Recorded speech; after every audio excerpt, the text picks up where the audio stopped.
কি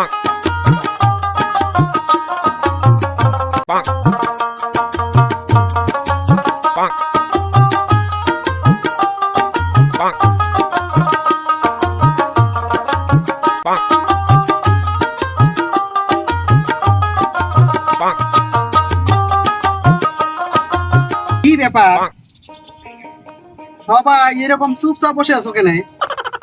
কি হয়েছে? ওস্তাদ আপনি একটু বহেন। হ্যাঁ ক। কি বলবো ওস্তাদ, আমাদের দলের মাঝে যে বৈষম্য তৈরি হয়েছে তাতে তো আমার নায়কের পাঠ করা কঠিন হয়ে পড়েছে ওস্তাদ। হ্যাঁ মেসে কি সমস্যা সেটা খুলে গল্প শুনি। কি কব ওস্তাদ, আমি একজন লায়ক মানুষ আর এই দলে আমার কোনো মূল্যায়ন নাই ওস্তাদ। তার দাদা দল তৈরি করেছে বিধায় তার দাদা সুবিধা পাচ্ছে, তার বাপ সুবিধা পাচ্ছে, এমনকি তার নাতি সুবিধা পাচ্ছে ওস্তাদ। আর আমি লায়ক মানুষ আর আমাকে বেনিফিট কম দেওয়া হচ্ছে ওস্তাদ। দেখো মেসে আমার দাদা দল করিছে তো আমরা নাতি পুতিরে সুবিধা পাবো না, তা তুমি পাবা। কি জন্য তোমাকে সুবিধা দেবো সেটা কও তো দেখি। কম কষ্ট করে দেখি আমার দাদা এই দলটা তৈরি করিয়েছে। হ্যাঁ দেখেছেন ওস্তাদ, নসিবুলের কথা তাই দেখেছেন।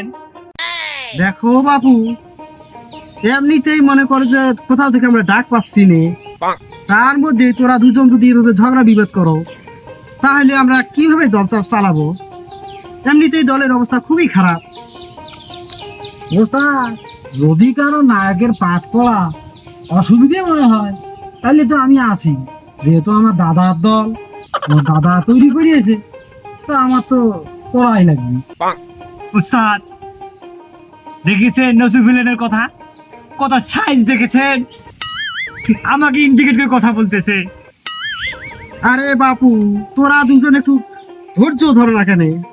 এভাবে তো দল চালা যাবে না, না একটা ওস্তাদ, সুষ্ঠু সমাধান আসতে হবে। দল চালাতে গেলে ওস্তাদ আমাকে একটু মূল্য বেশি দিতে হবে ওস্তাদ।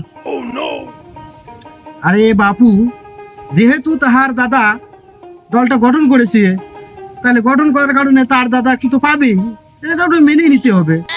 তার ছেলে পাইছে, তার নাতি একটু সুবিধা এটা একটু দিতে হবে, নাহলে তো হচ্ছে না।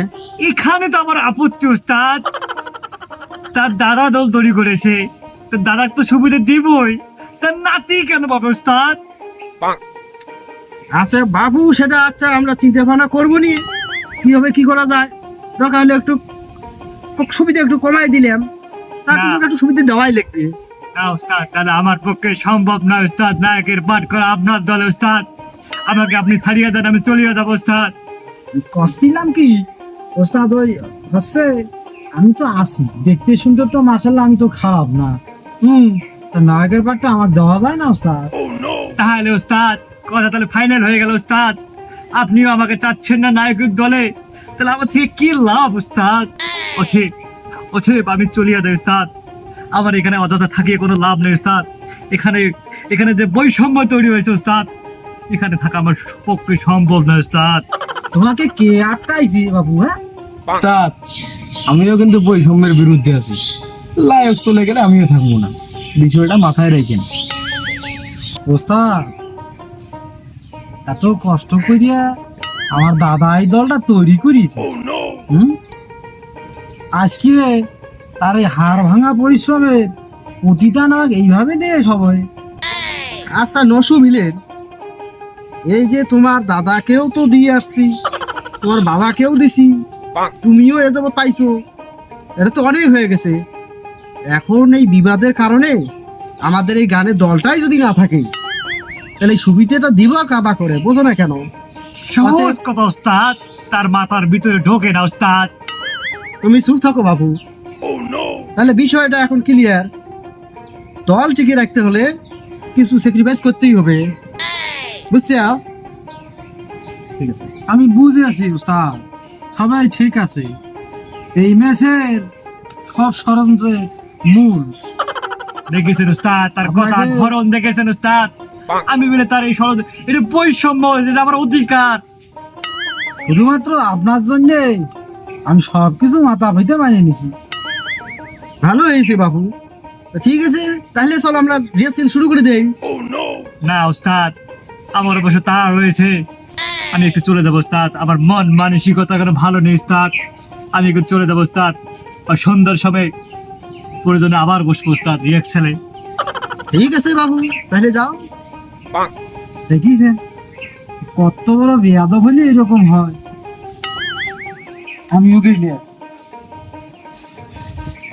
উস্তাদ, এর ব্যবহার দিন দিন ভিলেনের মতো হচ্ছে উস্তাদ। আমি যে লায়ক মানুষ, আমি দলে যে লায়ক, আমাকে সে কোনো মূল্যায়নও করে না উস্তাদ। এর ভিতরে আপনাকে দিলাম আমি।